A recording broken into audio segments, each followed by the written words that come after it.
एक समय की बात है कि एक दूर दराज शहर में एक बहुत ही खूबसूरत शहजादी रहती थी जिसका नाम शहजादी माहिरा था। माहिरा न केवल सुंदरता में लाजवाब थी बल्कि दिल से भी बहुत बहादुर और समझदार थी। बाकी शहजादियों के उल्ट माहिरा को महल में रहना, जेवर पहनना या महफिलें सजाना पसंद नहीं था। उसे तो आजादी चाहिए थी, खुला आसमान और प्रकृति के साथ रहना। जंगल की ओर निकल जाती। उसका पसंदीदा मशगला था हिरण का शिकार, मगर सिर्फ देखने के लिए, जबरदस्ती नहीं। वह हिरणों का पीछा करती, उनकी रफ्तार और चालाकी से कुछ सीखती और फिर उन्हें आजाद छोड़ देती। उसका कहना था, असली शिकार वो होता है जो दिल का हो।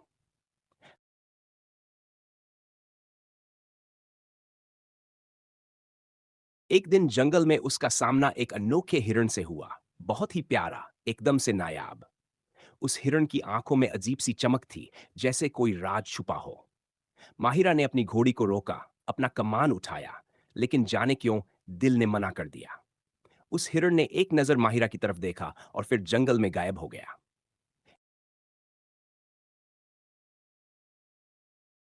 अगले कुछ दिनों तक माहिरा हर रोज उसी हिरण की तलाश में जंगल जाती रही। एक दिन जब वह गहरे जंगल में पहुंची तो एक छोटी सी झील के पास उसने उस हिरण को फिर देखा। लेकिन इस बार कुछ अलग था। हिरण उसके सामने आया और अचानक उसकी आंखों के सामने एक रोशनी सी छा गई और हिरण इंसान बन गया। अगले कुछ दिनों तक माहिरा हर रोज उसी हिरण की तलाश में जंगल जाती रही। एक दिन जब वह गहरे जंगल में पहुंची तो एक छोटी सी झील के पास उसने उस हिरण को फिर देखा।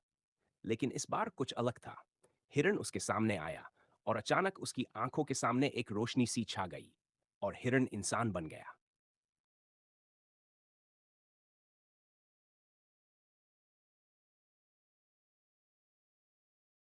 वो असल में शहजादा अजान था। एक जादू के असर में तब्दील होकर हिरण बन गया था। उसने माहिरा को बताया कि उस पर एक पुरानी बद्दुआ थी। जो भी उसे दिल से पहचाने बिना उसका शिकार करेगा, वो खुद अपना सब कुछ खो देगा।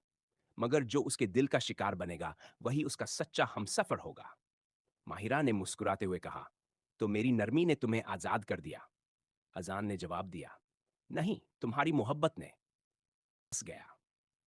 जंगल उनका पहला मिलन था और मोहब्बत उनकी मंजिल। कुछ महीनों बाद दोनों ने शादी कर ली। जश्न पूरे मुल्क में मनाया गया। और जब भी कोई पूछता कि उनकी कहानी कैसे शुरू हुई, माहिरा मुस्कुराकर कहती, एक शिकार था जो मेरे दिल को मिल गया और तब से मैं कभी अकेले जंगल नहीं गई।